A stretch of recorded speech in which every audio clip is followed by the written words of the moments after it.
Thursday, December 14th. Well, it hadn't snowed yet back in December of 1963. Usually it doesn't snow until January. Sometimes between Christmas and New Year's, you get your first real snow. And that means sledding doesn't usually start until the weekend of New Year's. And once it snows, it pretty much stays there. You pretty much get a white blanket for 3 months in different stages.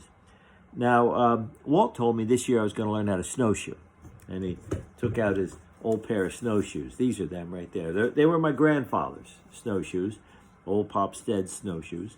And Walt said I would be the third generation of Steads that use these old snowshoes. You see, this is what they look like. He explained to me the way the snowshoes are made is the wood, see it's a wood frame here, is softened up in hot water, and then it's bent around a frame that will match this shape, and then as it dries in place, and this hole here in the middle is gut cord.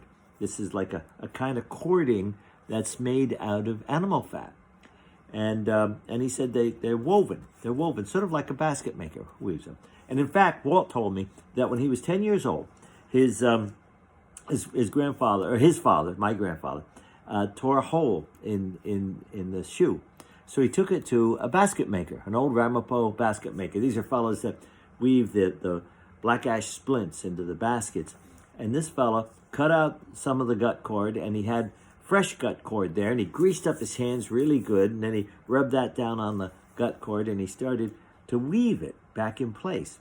And he told Walt, this old timer, told Walt that every one of these strands here, every one is a story.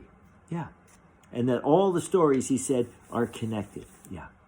So the shoe represents all our stories. The shoes are made the same way today. They're made the same way today. Here's the pair that I got a couple of years later, and I still have. And you can see it's very similar. The wood frame and the webbing of the gut cord into all of this patterns here. So it's a little tighter pattern up here and a little wider, thicker stretches of cord here.